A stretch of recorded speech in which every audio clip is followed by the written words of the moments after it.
Well, hello. Welcome to Dashcam Diary of Disabled with me, Chronically Happy. I am headed to my weekly chiropractor appointment. This fine, bright 7 o'clock in the morning, 65 degrees out. Already took Stormy Dog for a quick walk. Granted, it was only like a block walk, but we have our routine walkway downtown, the town I live in, and we always do like this little block stop, piss, poop, and it's got like strips of 3 grass strips, like right next to each other, but broken up with like some bushes and like park benches and stuff in between. So there's like a strip of 3 grass pieces and different places you can sit in each grass piece. And we always pee in the first patch, and then either the second or third one we take a poo in, and then we do a roundabout, turn around, and then we cross the street, and there's a place to put dog poo in. They even have dog poo bags for people. And you know what? There's still mother truckers that leave freaking poop in those patches of grass, and I'm like, are you freaking for real, dude? All you gotta do is cross the street and there's bags, and then come over, pick it up, and then go right across the street and there's a receptacle to put your dog poo in. And there's actually receptacles, like, there's at least 4 receptacles with dog poo bags around downtown that you could get bags from and dispose of the poo in. I just don't get some rude mother truckers that just let their dogs poop and don't pick it up so other people could potentially step in it. It makes me really mad at the park that we play frisbee at. I almost said the name. I'm trying to keep my location somewhat disclosed. There's lots of towns and stuff that it'd be easy to probably find me, honestly, with some of the video I record when I'm walking Stormy, but that's besides here nor there. I try to just, I want to have at least some kind of privacy with where I live. And hopefully I'm not going to live here forever, but I do like the area, and I do like that it's a small town, and I do like that not everybody knows us because we kind of keep to ourselves. But the more and more I get out on walks with Stormy downtown, the more people, are going to say hi, or, compliment my dog or something I'm wearing, or it's mostly the dog. I'm not going to lie, it's Stormy dog while I'm out and about. We were in Lincoln City yesterday for a full day. Almost. Full day for me is like more than 2-3 hours.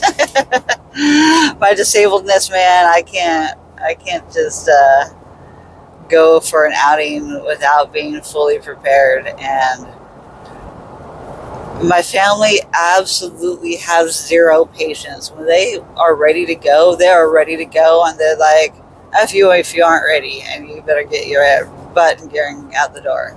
And for somebody that has ADHD, it is the hardest thing for somebody with ADHD to flip and leave the house, okay? It's always been like that for me to pack a bag anywhere. I always overpack. But now I've gotten better. I've honed in my packing skills, and I've gotten way better at it. But I do get hung up on certain things needing to be done before I have to leave. Maybe it's a type of OCD mixed in with it, but it's also part of my DNA because of my mom's side of the family. With it, they're going, and they're stubborn, and they are just impatient mother truckers. They're the most impatient mother truckers I've ever seen, and they cannot take the time to learn something because they are absolutely perfect, and they are great at everything they do in their minds. I'm just saying. They are not perfect individuals. There are no such thing as perfect, and perfect is boring besides that. So I believe there is always room for improvement, and due to my mom's side of the family, I have fought very hard to not be like that. I am a procrastinator. I am my my father's daughter. I am definitely more genetically my dad, and I have proof because I have made my parents and myself do 23andMe. I bought the kits. I have spent seriously like hundreds of dollars on 23andMe just so I could get answers about some of my genetics. And a lot of it was a lot of ancestry based. Like, I really wanted to know. Like, I always knew there was a lot of German, but there was like a lot of mix in me that I had no clue. Like, I'm Latvian. I have like a small percentage of Latvian in me, Estonian, a very little Spanish Portuguese. My dad actually has a lot of Spanish Portuguese in his side of the family, which was really surprising. Like, some of the results that we got back kind of blew our family's mind. Like, really? We have that percentage of that in us? And I did miss out on going to a festival this weekend I really wanted to go to. It was Reggae Rise up in Bend, Oregon, and I wanted to see the band 311. I haven't seen them, and they were a band back from the 90s, and I miss that music.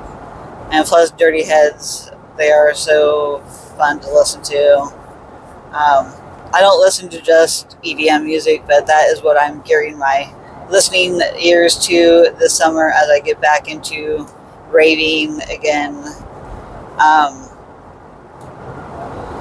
And since I've been through so many medical procedures and stuff lately, I mean, with that spinal tap thing, like, it really has changed my pain levels, and it's going to be really interesting to see how I'm going to do with my chiropractor visit so close after getting drained.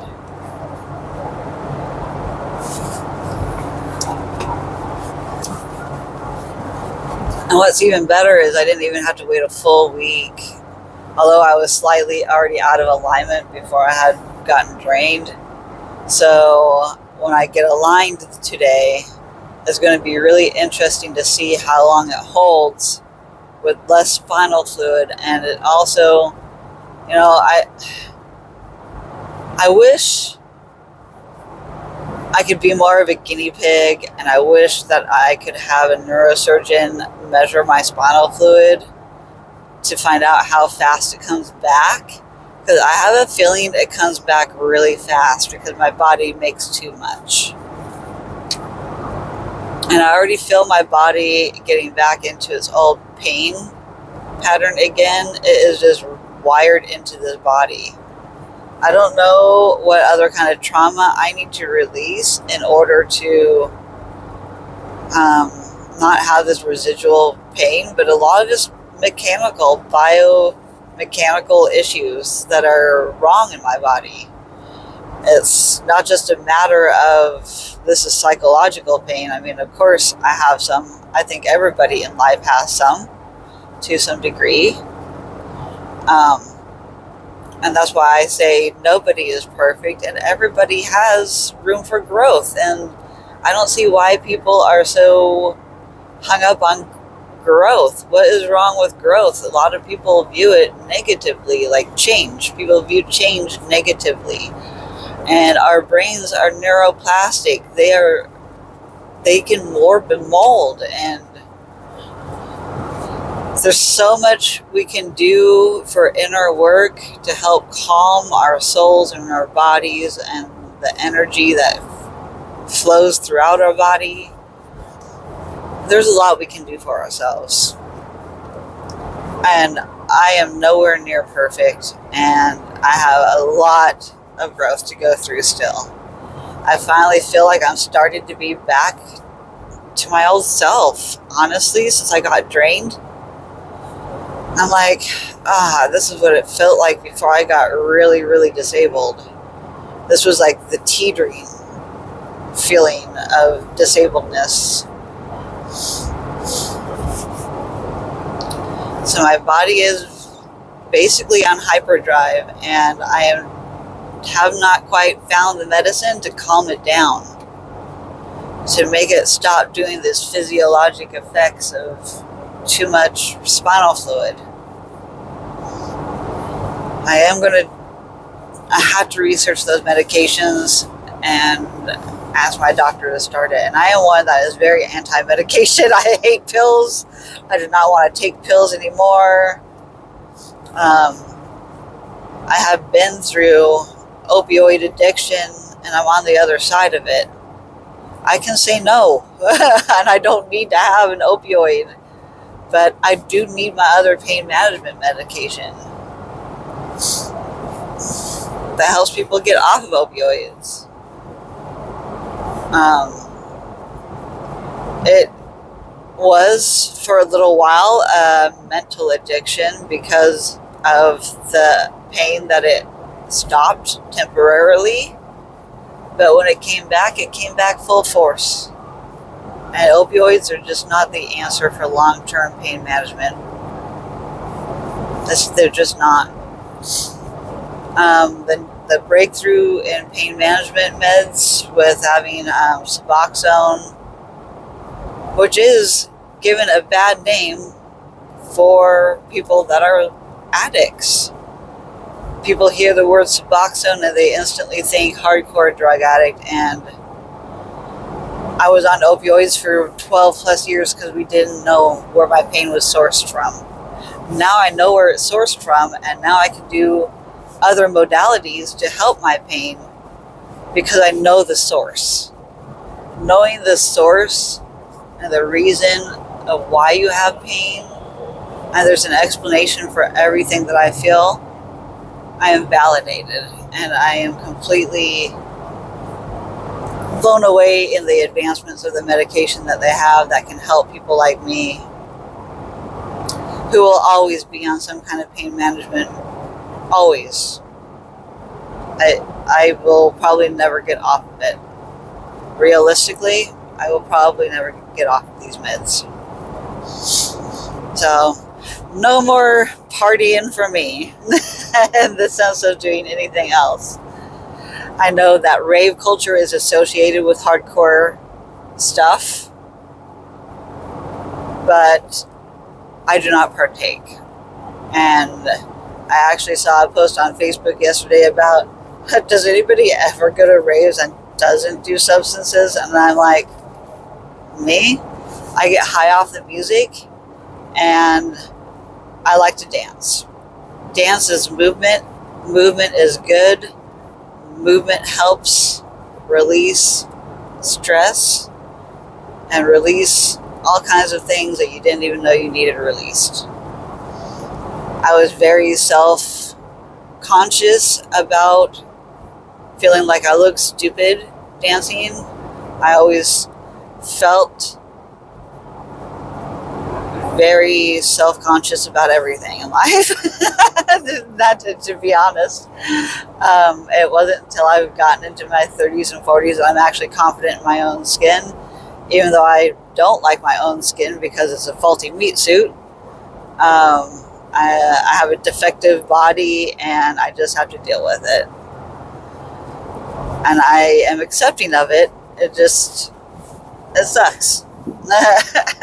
It sucks to accept something that's a unpleasant experience. But what can I do besides endure because of how I beat up my body in my younger years, and the military accelerated that by tenfold. But I look really damn good for my age. I know that. So thank you. Thank you for faulty meat suit for making me look young, but man, my freaking meat suit's a liar. I look absolutely freaking fine, and I absolutely am not fine. I hide it with the biggest mask in the world. That's why I wanted to be an actress. That was my goal when I was a child. I wanted to be an actress to make lots of money, and I'm like, I can do this. I'm an actress every day of my life, hiding pain. Like, I'm a damn good actress. Like, down to the point that people don't believe that I'm in pain. I'm that good of an actress. Like, That's why I thought I would excel at that job. But I got kind of discouraged by all the other theatrical drama nerds in high school, and I just didn't have the confidence back then, ma'am. I just didn't. I didn't have the confidence to keep going forward because my mom put me down in my dreams of being an actress. She's like, it's not realistic goals, Jenna. You need to think of something else. And, you know, I think it still crushes me to this day because I'm a little teary-eyed thinking about it. It crushed me. Like, instead of having a supportive parent, she just had more realistic goals. And she's like, that's just not something that's attainable. It's just not attainable. So, that I think is where my lack of self-confidence came from in a lot of ways. But was my mom there in other instances, supporting me in other ways? Yes. So I have to think of that too. Like, I'm still crying over the fact that she crushed my dreams of being an actress. Because yes, as an adult, I see where she's coming from, but man, my mom just did not have the best way with words back when I was a child. I asked my mom the hardest questions that both my mom and dad could never answer.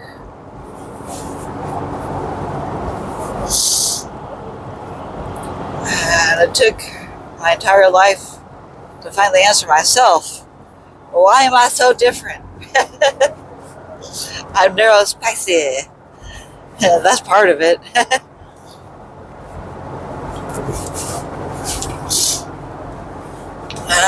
And boy, have I also said so many mean things to my mom in return. I think it came back tenfold. My poor mom, I feel so bad for her. I've been an extremely mean person with my words at times.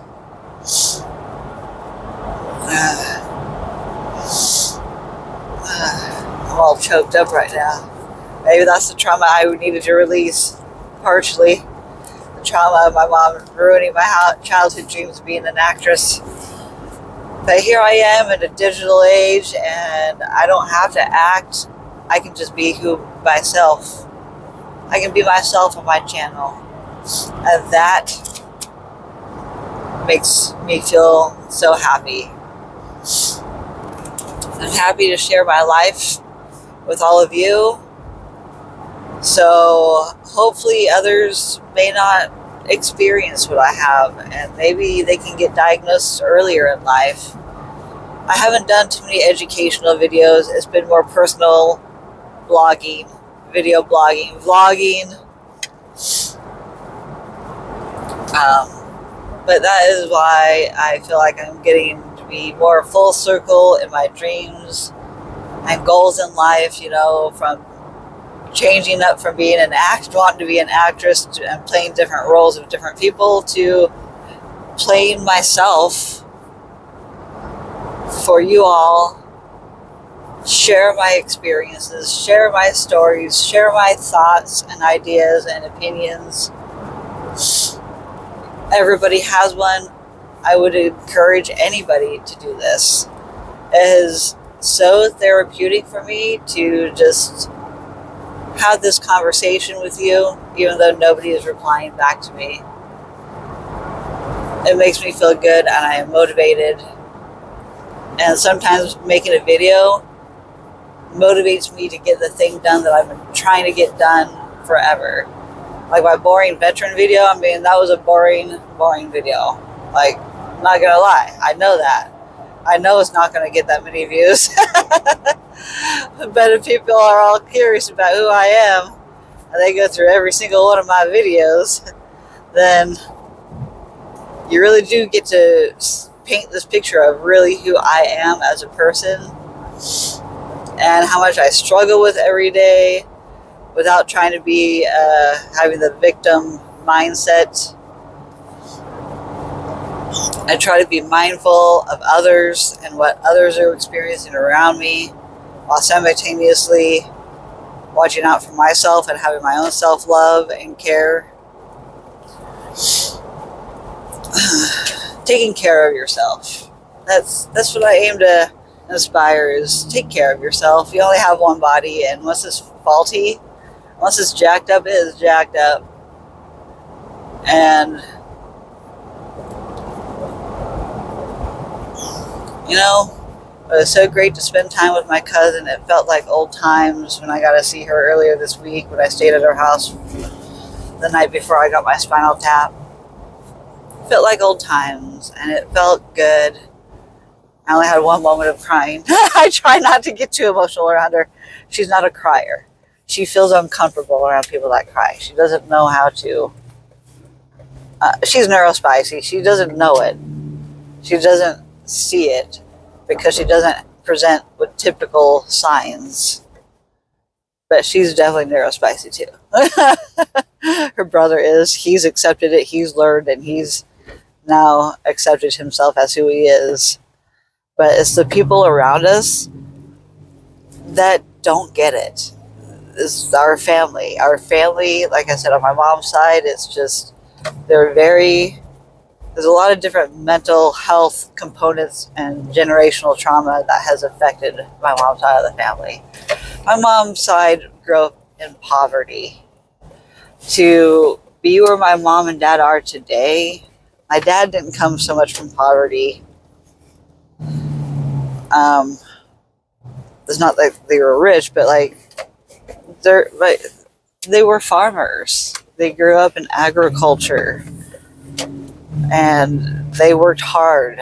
And my mom's brothers worked in construction, and they wore their bodies down. That's why my uncle lived with us for so long. He lived with us for a little over a year. He finally is on his own, thankfully. But now when I see him, I can thoroughly enjoy spending time with him, rather than when he was living with us and he got to see the grumpy me. He got to see the fly off the handle me. He got to see my PTSD firsthand. He got to see what I deal with my body. It is still hard for their minds to wrap around somebody younger than them having worse problems than them, because it's almost like a competition to them too. Like, it's just, but my mom refuses to be in that competition. She refuses to accept it. But she's starting to get better at doing self-care. So I give my mom credit for that. And since my mom had to go through some classes to become my uncle's caregiver, that has made her so much better of a person, and it's humbled her. Thank goodness. Finally. She's been humbled by my uncle, especially with him living with us. But she has been so stressed to the max, and I think it's really aged her too at the same time. I'm glad that she's finally accepting things more so than she used to. She's damn stubborn, and I get that stubbornness right from her. 100%. That's why we fought like cats and dogs forever. Although I'm a mama's girl, I'm more of a daddy's girl. Although it's kind of reversed as I've gotten older, because my dad pisses me off now. He is the laziest mother trucker ever, and messy. He is so messy. Here I am ranting now. This is my therapy for today, and I have my therapy appointment later.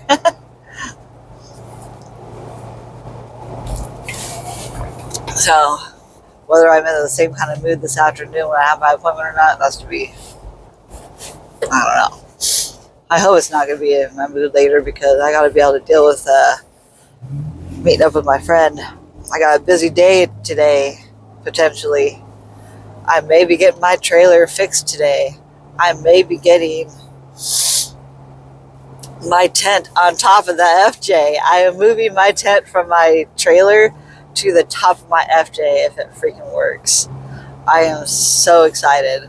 I don't see why it wouldn't work, because my whole vehicle has towed my trailer with my tent on top of it. So If it can haul it, it can definitely withstand it on the top. I don't have like a whole bunch of like corrosion or, you know, rusty roof or anything, so I should have good structural integrity on my roof. Let's hope. It's gonna make gas way more expensive with driving with a tent on the top of my FJ. So I got to think about that. I might be using my mom's car a lot in the future, so I don't waste my freaking miles on this thing. And then also I have to think about drive-throughs and stuff. I got to get an oil change on this vehicle. I hope I got paid today. I got to look at my checking account. I'm going to have to find out in a few minutes anyway, because I'm at my chiro appointment and I got to make a payment. I'm ready to pop my freaking body back in alignment. I'll have to do a second Dashcam diary for updating y'all about the rest of my day, but if I got time, we'll see. I gotta get my butt in gear. I'm already 10 minutes late, but that's why I have an hour appointment, because the appointment time is just right at like 45 minutes. Sometimes it does take a whole hour, but I've been trying to just back off on my body and doing too much adjustment in one day. It just depends on how bad it falls out though, man. I mean, my whole body's off. I can't wait to get it alive. So I love y'all. I gotta go. Peace out.